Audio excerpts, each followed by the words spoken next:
भारत के एक प्राचीन क्षेत्र जहां घने जंगल और पुरानी पहाड़ियां आपस में मिलती थीं, वहां एक छोटा शांत गांव था जिसका नाम था पुरानी।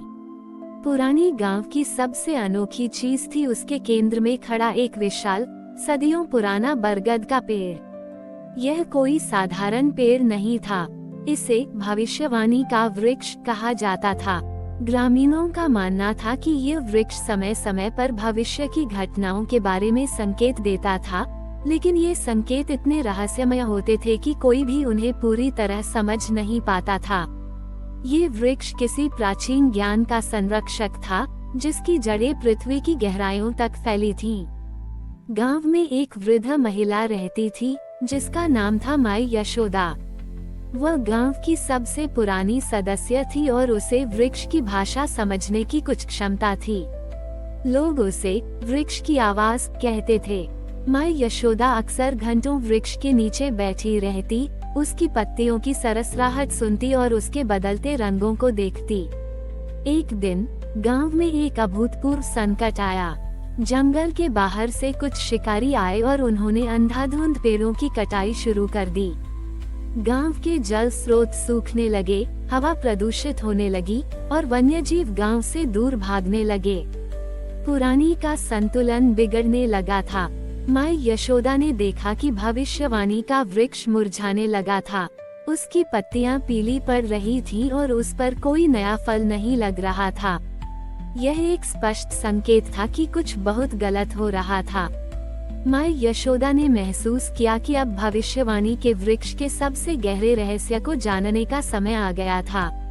उन्होंने गांव के मुखिया और सबसे बुद्धिमान युवाओं को बुलाया। वृक्ष के नीचे बैठकर उन्होंने अपनी आंखें बंद की और अपनी हथेली को वृक्ष के विशाल तने पर रखा। गांव वाले मौन खड़े थे, उनकी सांसें थमी हुई थीं। धीरे धीरे वृक्ष से एक अजीबोगरीब कंपन निकलने लगा। कंपन के साथ वृक्ष की छाल पर एक धुंधली छवि उभरने लगी, एक प्राचीन गुफा जो किसी अज्ञात स्थान पर छिपी हुई थी। छवि के साथ एक फुसफुसाहट सुनाई दी, जिसे केवल माई यशोदा ही समझ पाई। इस गुफा में विस्मृत बीज छिपा है। ये बीज ही पृथ्वी के जीवन का सार है, लेकिन इसे केवल सच्चा हृदय ही खोज सकता है। जब ये बीज सही हाथों में होगा, तभी वृक्ष फिर से जीवित होगा और भविष्य की धाराएं फिर से स्पष्ट होंगी। माई यशोदा ने आंखें खोली। विस्मृत बीज, उन्होंने फुसफुसाया, ये हमारे अस्तित्व का रहस्य है। उन्होंने गांव वालों को बताया कि यह कोई साधारण बीज नहीं था, बल्कि यह जीवन का मूल स्रोत था, जो पृथ्वी के संतुलन को बनाए रखता था। ये बीज तभी सक्रिय होता था जब उसे शुद्ध इरादे और निस्वार्थ प्रेम से छुआ जाए। गांव के सबसे युवा और जिज्ञासु लड़के राज ने इस यात्रा पर जाने का फैसला किया।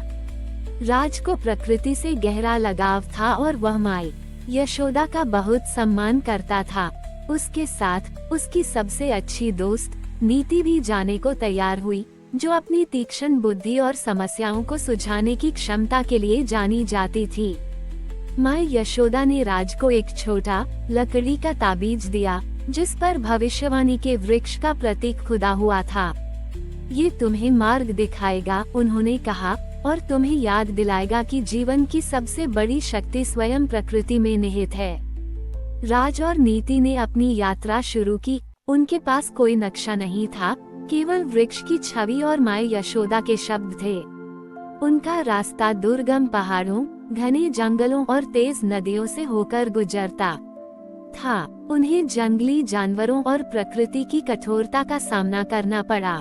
कई बार वे निराश हुए, लेकिन हर बार जब भी वे हार मानने वाले होते, ताबीज से एक हल्की सी गर्मी निकलती और उन्हें सही दिशा में धकेलती, मानो वृक्ष स्वयं उन्हें रास्ता दिखा रहा हो। उन्हें महसूस हुआ कि यह यात्रा केवल एक बीज की खोज नहीं थी, बल्कि यह उनकी अपनी आत्मा की खोज थी।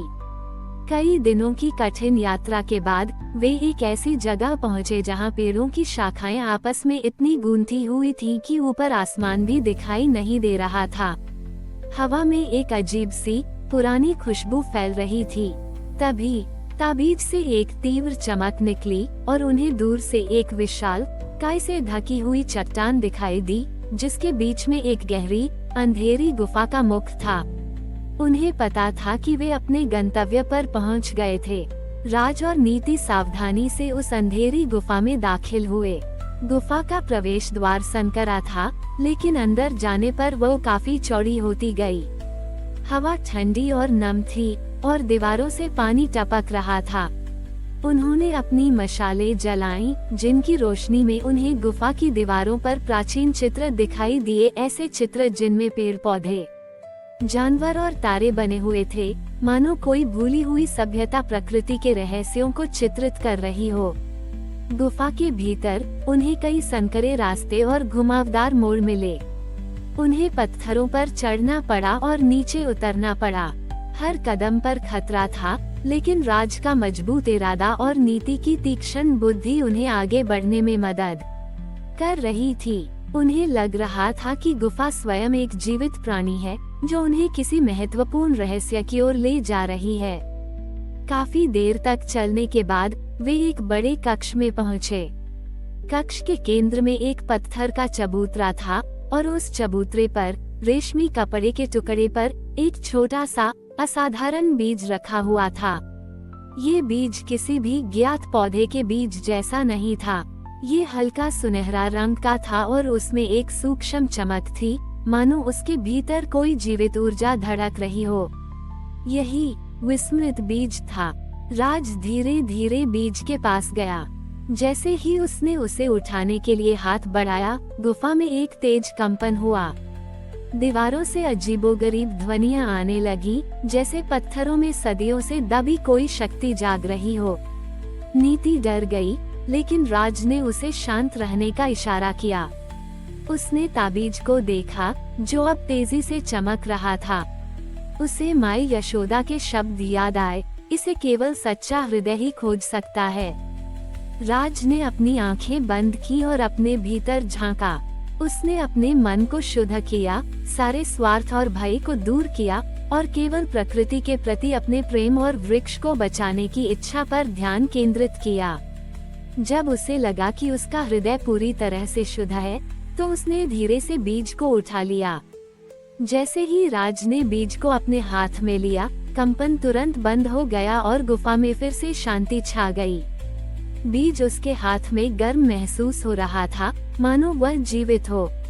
उन्हें पता था कि वे वह अनमोल चीज पा चुके हैं जो उनके गांव को बचा सकती है।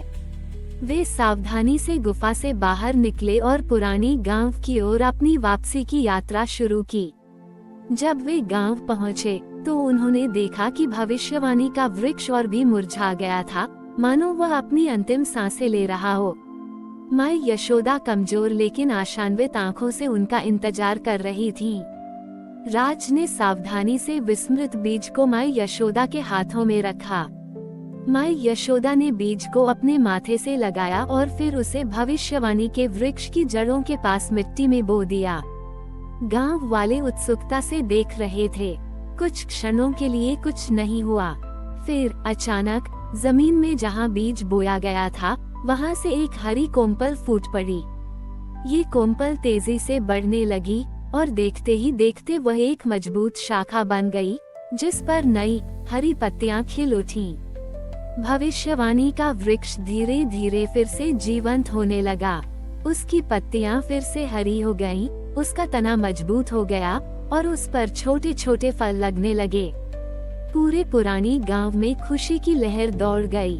वर्षा हुई, जल स्रोत फिर से भर गए और हवा शुद्ध हो गई। शिकारी गांव छोड़कर चले गए और वन्यजीव फिर से जंगल में लौटने लगे। भविष्यवाणी के वृक्ष ने एक बार फिर अपना संतुलन पा लिया था और उसके साथ ही गांव का भी। माई यशोदा ने राज और नीति को गले लगाया। तुमने वह कर दिखाया जो सदियों से कोई नहीं कर पाया था, उन्होंने कहा। तुमने न केवल वृक्ष को बचाया, बल्कि तुमने ये भी सिखाया कि प्रकृति का सम्मान करना और शुद्ध हृदय रखना कितना महत्वपूर्ण है।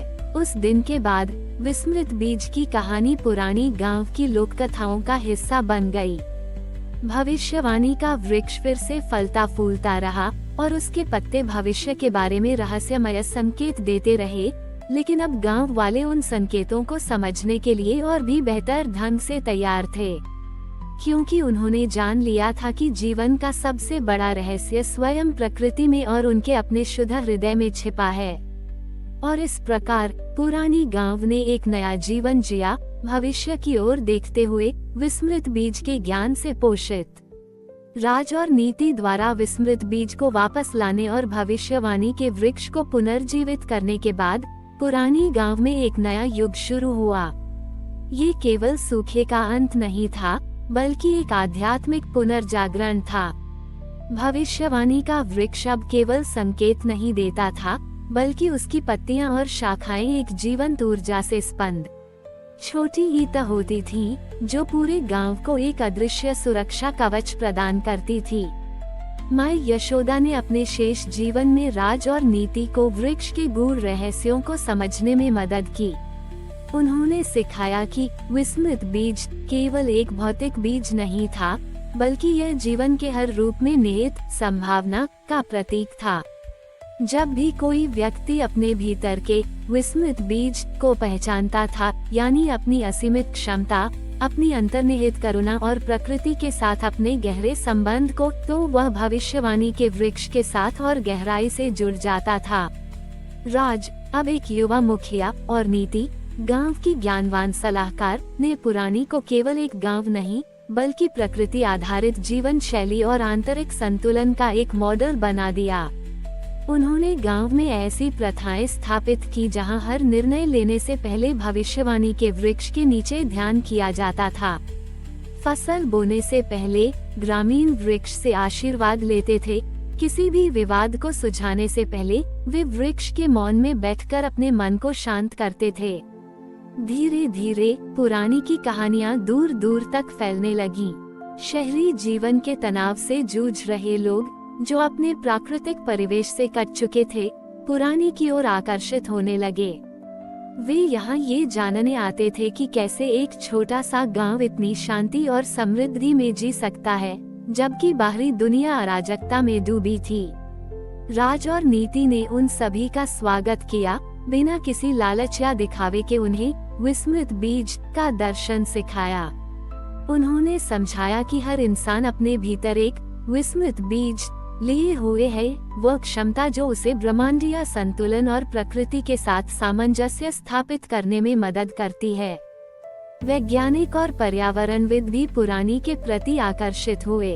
उन्होंने देखा कि कैसे गांव बिना किसी आधुनिक रसायन के अपने खेतों को उपजाऊ रख रहा था, कैसे उनके जल स्रोत हमेशा भरे रहते थे और कैसे वन्यजीव उनके साथ बिना किसी भय के रहते थे। उन्होंने भविष्यवाणी के वृक्ष के डीएनए का अध्ययन करने की कोशिश की, लेकिन उन्हें कोई असामान्य गुण नहीं मिला। उन्हें समझ आया कि वृक्ष का रहस्य उसकी भौतिक संरचना में नहीं, बल्कि गांव के लोगों की सामूहिक चेतना और प्रकृति के प्रति उनके सम्मान में निहित था। ये कहानी केवल पुरानी गांव तक सीमित नहीं रही। भविष्यवाणी का वृक्ष और विस्मृत बीज की अवधारणाएं पूरे विश्व में एक आंदोलन बन गईं। लोग अपने स्वयं के विस्मृत बीज को खोजने के लिए प्रेरित हुए, अपनी रचनात्मकता, अपनी दयालुता और एक बेहतर दुनिया बनाने की अपनी क्षमता को। समुदायों ने प्रकृति के साथ फिर से जुड़ना शुरू किया, शहरी उद्यानों का निर्माण किया और अपनी जीवन शैली में सादगी और सामूहिकता को अपनाया। आज भी पुरानी गांव हिमालय की गोद में एक जीवंत प्रतीक के रूप में खड़ा है। भविष्यवाणी का वृक्ष अब केवल भविष्य के बारे में संकेत नहीं देता, बल्कि वह एक शाश्वत चक्र की प्रतिध्वनि है। जीवन, मृत्यु और पुनर्जन्म का चक्र, जहां हर अंत एक नई शुरुआत है। ये कहानी हमें सिखाती है कि प्रकृति का सबसे बड़ा रहस्य हमारे भीतर छिपा है, और जब हम अपने विस्मृत बीज को जागृत करते हैं, तो हम स्वयं ब्रह्मांड के शाश्वत प्रवाह का हिस्सा बन जाते हैं, जिससे न केवल हमारा अपना जीवन, बल्कि पूरी दुनिया समृद्ध होती है।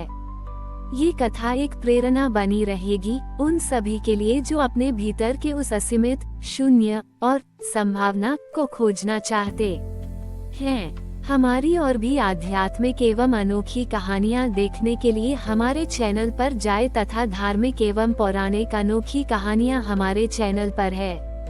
कृपया जाके देखें तथा हमारे चैनल को सब्सक्राइब करके रखें और वीडियो लाइक जरूर करें। धन्यवाद।